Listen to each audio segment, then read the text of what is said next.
Hello and welcome students, Gyanjyoti coaching সেন্টারের পক্ষ থেকে তোমাদের সকলকে আরো একবার স্বাগত।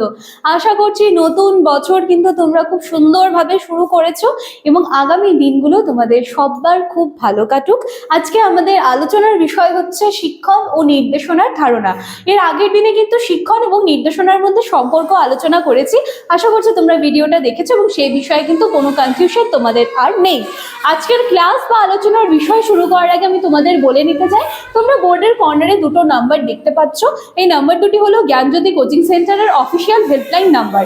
দুটি নাম্বারের মধ্যে যে কোনো একটি নাম্বারে কিন্তু তোমরা কল করে নিতে পারো এবং আমাদের সাথে যোগাযোগ করে নিতে পারো। অ্যাডমিশন প্রসেস জ্ঞানজ্যোতি কোচিং সেন্টারের পক্ষ থেকে শুরু হয়ে গিয়েছে। এছাড়া আমাদের এখানে নোটস পত্র থেকে শুরু করে অনলাইন ব্যাচের যে ক্লাসেসগুলো রয়েছে সেইগুলোরও কিন্তু মানে একটা জায়গা রয়েছে। যেহেতু আমার যে বিষয়টা রয়েছে এডুকেশন, সেই ক্ষেত্রে আমি প্রতিটা সপ্তাহে কিন্তু দুটো করে ক্লাস দিয়ে থাকার চেষ্টা করি। এছাড়া আরো যারা স্যার ম্যামরা রয়েছেন তারাও কিন্তু যথেষ্ট দায়িত্বের সাথে নিজেদের ক্লাসগুলো করছেন। চলো এক্সট্রা কথা না বাড়িয়ে আমি আলোচনার বিষয় শুরু করছি। শিক্ষণ এবং নির্দেশনার ধারণা। এখানে আমি তিনটা ছটা করে লিখেছি, মানে শিক্ষণ বলতে বা তার বৈশিষ্ট্য যেগুলো সেটা আমি এখানে লেখার চেষ্টা করেছি এবং এই পাশে কিন্তু নির্দেশনার যে বৈশিষ্ট্যগুলো রয়েছে সেটা বলার কিন্তু চেষ্টা করেছি। এবার দেখো শিক্ষণ কি? শিক্ষণ হচ্ছে মানে একটা দক্ষতা বা একটা স্কিল, বা বলতে পারো যে এটা একটা বিস্তৃত প্রক্রিয়া। এবং নির্দেশনা কি করে? এই যে শিক্ষণকে কিন্তু সুন্দরভাবে চালিত করে। তাহলে অবশ্যই শিক্ষণের কিছু আলাদা বৈশিষ্ট্য আছে এবং নির্দেশনার কিন্তু কিছু আলাদা বৈশিষ্ট্য আছে। চলো সেগুলো দেখে নেওয়া যাক। সবার প্রথমে আছে অভিজ্ঞতা ভিত্তিক। তার মানে শিক্ষণ কি?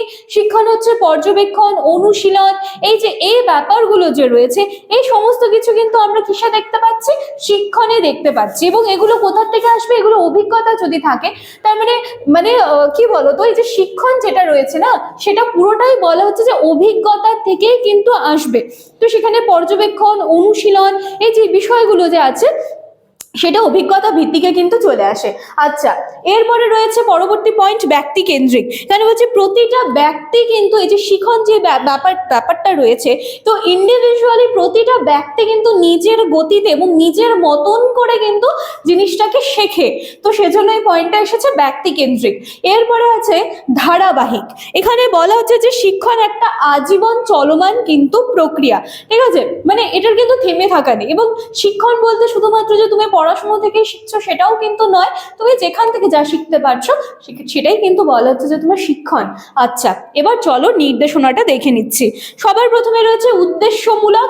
তার মানে কি? সুনির্দিষ্ট একটা লক্ষ্য সামনে রেখে কিন্তু নির্দেশনা এগোয়, বা বলতে পারো যে নিজের একটা উদ্দেশ্য সামনে রেখে কিন্তু নির্দেশনা এগোয়।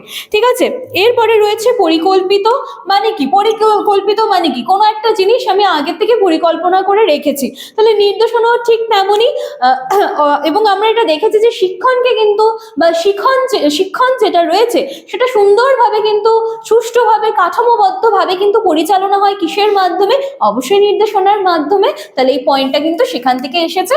এবং চলো লাস্ট পয়েন্ট যেটা রয়েছে শিক্ষক কেন্দ্রিক। যে নির্দেশনা যেটা রয়েছে সেটা সাধারণত কিন্তু প্রশিক্ষক বলো বা শিক্ষক বলো এদের মাধ্যমে কিন্তু হয়ে থাকে, সেজন্য এই পয়েন্টটা চলে এসেছে কিন্তু শিক্ষক কেন্দ্রিক। তো এই ছিল আজকে আমার আলোচনার বিষয়, শিক্ষণ ও নির্দেশনার ধারণা।